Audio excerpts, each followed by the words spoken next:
खट्टा खाने वाली चुड़ैल। रात को अचानक राधिका मौसी को किचन से कुछ गिरने की आवाज आई। उन्होंने बाहर निकल के देखा तो किचन में उन्हें कोई सफेद साड़ी में दिखा। वो चीख पड़ी, हे भगवान, आलतू जलाल तू आई भला को टाल तू, आलतू जलाल तू आई भला को टाल तू। राधिका मौसी को चीखते सुनकर श्रवण बाहर आता है भागते हुए। अरे माँ, क्या हुआ? क्या देख लिया? दादी माँ आ गई क्या सपने में? अरे बेटा, रसोड़े में देख तो कौन है? श्रवण रसोड़े में झांक कर देखता है और उसे कोई नहीं दिखता अंदर। अब रसोड़े में तो कोई नहीं है माँ। कोई सफेद साड़ी में नहीं है क्या? नहीं माँ, कोई भी नहीं है। चिल्लम चिल्ली की आवाज सुनकर काजल भी वहां आ जाती है। अब क्या हो गया माँ जी? अरे बेटा, रसोड़े में एक चुड़ैल थी सफेद साड़ी में। अरे क्या कर रही थी वो अंदर? अरे बताया नहीं, कल आएगी ना तो पूछ लूंगी। चुड़ैल जी, आपका क्या प्लान है? माँ जी, रात बहुत हो गई है, आपने कोई बुरा सपना देखा होगा, चलिए सो जाइए। राधिका मौसी सोने तो चली जाती है, पर उनको रात भर नींद ही नहीं आती। वो कुछ भी उलझुल बातें सोचने लगती है। कहीं चुड़ैल की वजह से तो घर में टेंशन नहीं हो रहा, कहीं उसी की वजह से तो वो दादी नहीं बन पा रही। सुबह जब राधिका मौसी रसोड़े में छानबीन करती है तो पाती है कि नींबू का अचार गायब है। चुड़ैल नींबू का अचार ले गई, मुझे तो ठीक नहीं लग रहा कुछ। चुड़ैल को भी पता है कि जिंदगी का असली मजा तो खट्टे में ही है। राधिका मौसी झट से श्रवण को फोन कर देती है। बेटा, मुझे समस्या समझ में आ गई है, हमें एक तांत्रिक की जरूरत है।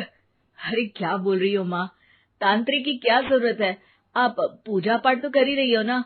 आलतू जलालतू मंत्र सारे फालतू जैसे कुछ मंत्र पढ़ो, चली जाएगी अपने आप चुड़ैल।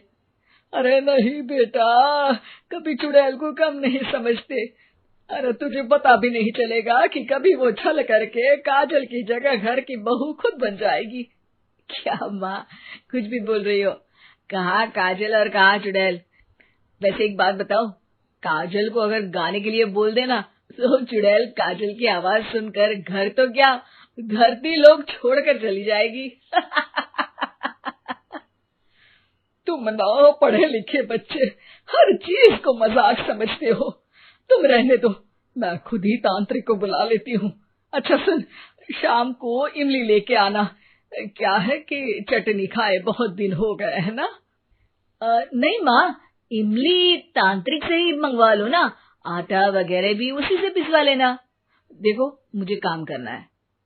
श्रवण रात को कई तरह की सब्जियों के साथ माँ के कहने पे चटनी के लिए इमली भी ले आया था, लेकिन राधिका मौसी के दिमाग में अलग ही फिल्म चल रही थी। उन्हें अब सिर्फ शक ही नहीं यकीन होने लगा था कि शायद चुड़ैल ने श्रवण पर अपना जाल बिछा दिया था, जिस वजह से श्रवण उनकी बात ही नहीं मान रहा था।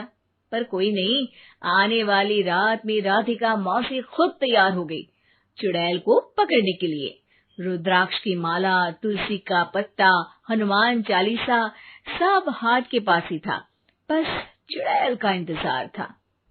और जैसा राधिका मौसी ने सोचा था वैसा ही हुआ। वो चुड़ैल उस रात भी आई, पर वो राधिका मौसी से तेज निकली और राधिका मौसी के उससे पकड़ने के पहले ही वो भाग खड़ी हुई। जरूर बहू पे साया है उस चुड़ैल का, तभी तो श्रवण के कमरे में गई है। और अगली सुबह राधिका मौसी पिछली रात हुए हमले में किन चीजों का नुकसान हुआ उसका हिसाब लगा रही थी। उनके खेमे से एक आम के अचार की शीशी भी गायब हो चुकी थी और वो इमली भी जो कल श्रवण लेकर आया था। राधिका मौसी इस बारे में सोच ही रही थी कि श्रवण जल्दी से रसोड़े में आकर दवाइयों की पोटली ढूंढने लगता है। अरे बेटा, क्या हो गया? अब माँ, वो काजल की तबीयत खराब है, बहुत घबराहट हो रही है उसे। हे भगवान, मैंने पहले ही कहा था कि तांत्रिक को बुला लेते हैं, पर नहीं। अब देखो, उस चुड़ैल ने काजल को अपने वश में करना शुरू भी कर दिया है। हालांकि श्रवण भूतों में विश्वास नहीं करता था, पर अब वो भी डर जाता है और राजी हो जाता है एक तांत्रिक को बुलाने के लिए। कुछ ही घंटों में तांत्रिक आ जाते हैं और राधिका मौसी तांत्रिक जी को सब बता देती हैं। घोर संकट, घनघोर संकट, चुड़ैल को मारू जोर चाकट, ओम भट स्वाहा खटखा के आहा। अरे ये क्या मंत्र है? मेरे खुद के ओरिजिनल मंत्र है, कल रात को ही लिखे हैं, अच्छे लगे तो दाद चाहूंगा। एक और मंत्र सुनो, अर्ज किया है आब्राकडाब्रा, दिल्ली बम्बई आगरा, चंदा मामा सोवरले सुरन मामू जारा। ये मंत्र है? अरे कोई 40 वालीसा पढ़ो ना। वक्त कम है, 40 नहीं पड़ेंगे, 20-25 में काम चलाना पड़ेगा। अलग निरंजन जाके लंदन, मुफ्त का मंजान घिस मेरे नंदन। अरे जल्दी करो तांत्रिक जी, जल्दी करो। तांत्रिक अपने उल झलूल मंत्र पढ़ने लगता है। श्रवण को तांत्रिक पे शक होता है। वो अपने एक डॉक्टर दोस्त को कॉल कर देता है ताकि कोई अनहोनी हो तो इमरजेंसी में चीजें मैनेज हो जाए। तांत्रिक धुनी रमाता है, जिसकी वजह से कमरे में काफी धुआं हो जाता है और जिसकी वजह से बहू की घबराहट बढ़ जाती है। अब भागेगी चुड़ैल। हाँ। बहू खांसते हुए धुएं से बचने के लिए बाहर चली जाती है। अरे भाग रही है, भाग रही है। पीछे पीछे श्रवण भी जाता है। बहू एक सोफे पर बैठ जाती है। तभी डॉक्टर दोस्त आ जाते हैं और श्रवण को पानी लाने के लिए कहते हैं।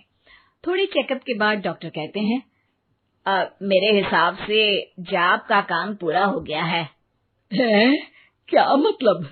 अरे कुछ भी नहीं माँ, कोई चुड़ैल नहीं है, खुशखबरी है, अब दादी बनने वाली है।